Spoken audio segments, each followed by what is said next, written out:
The Timex Marlin Jet Automatic 38mm, arguably the most exciting Timex release since they reintroduced the Marlin series of watches back in 2017.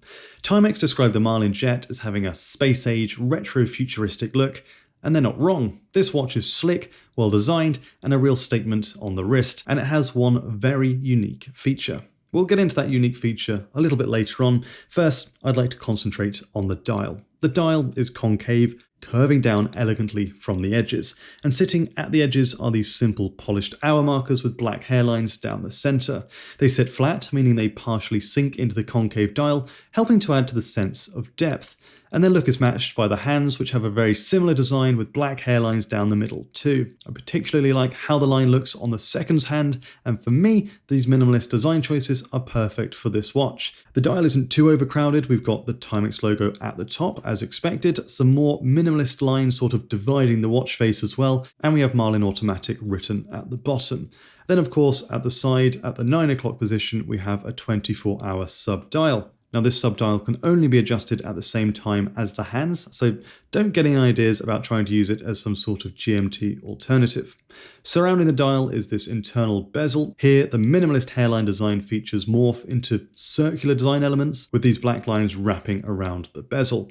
On the bezel, we also have the word Marlin written on the top and the bottom, just in case you forget the watch's name. The time is set using this Timex marked crown at 3 o'clock. When you pull out the crown to the first position, take a look what happens.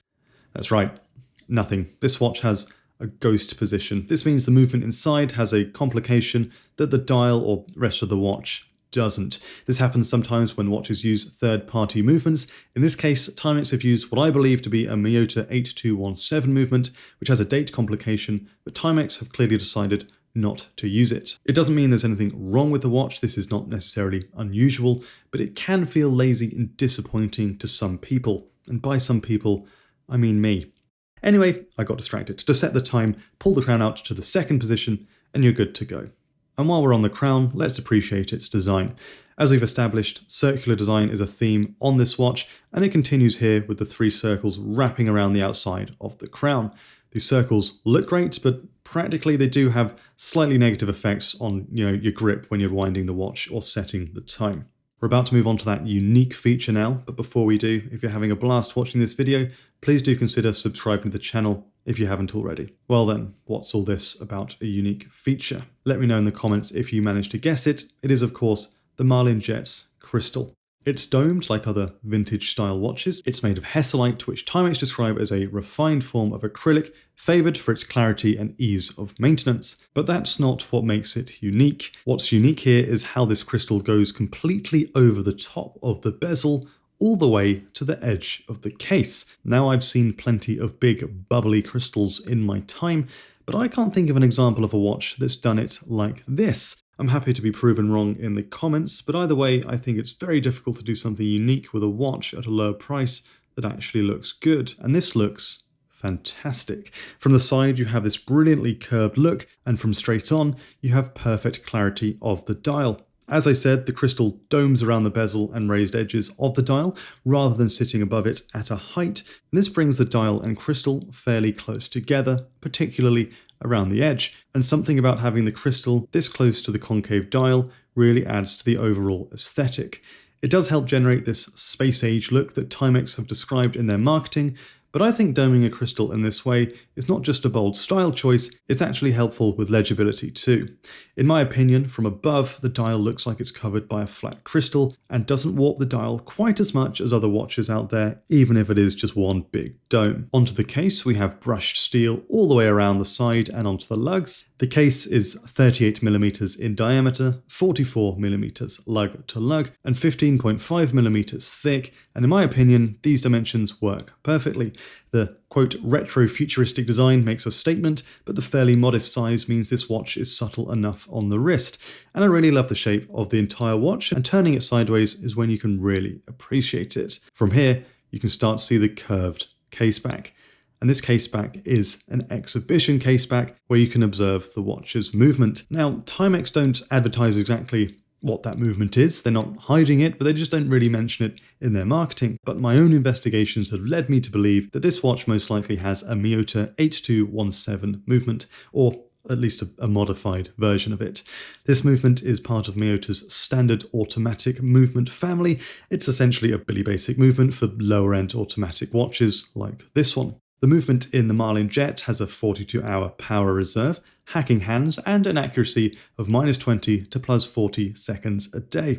And I'll be honest, this is my first experience with this movement, so I can't go much further than reading off these specs that I've found online, and I can't quite be sure to what degree Timex will have modified it, but I doubt it's very much. But anyway, please take this information with a pinch of salt. What I will say though is that I do appreciate there is some element of nice finishing on the movement.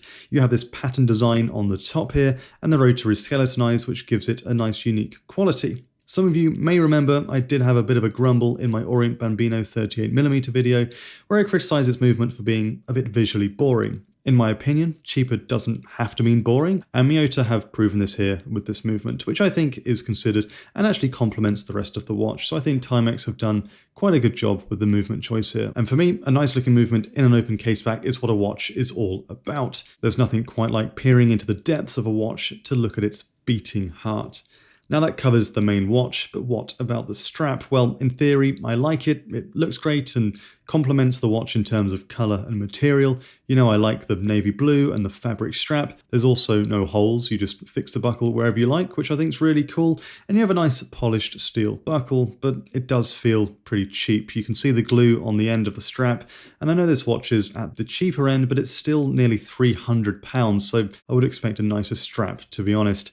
That being said, straps are entirely replaceable, and you can get much better quality alternatives in the same size and colour online, so you can change the strap for something better if you want, without losing the intended original look of the watch. And that's it. That's the Timex Marlin Jet. I've dissected it into its individual features, but it comes together as a really lovely watch. In my opinion, it's an excellent choice for anyone looking for a lower end mechanical watch, and I think if you're looking for your first mechanical watch, it's also a really good choice. If I had the choice between this Timex and the Orient Bambino 38mm, I'd go for the Timex. It's still got that mid-20th century feel, but with some extra design features that I just really like, and honestly a better looking movement, and that just gives it a bit of an edge for me.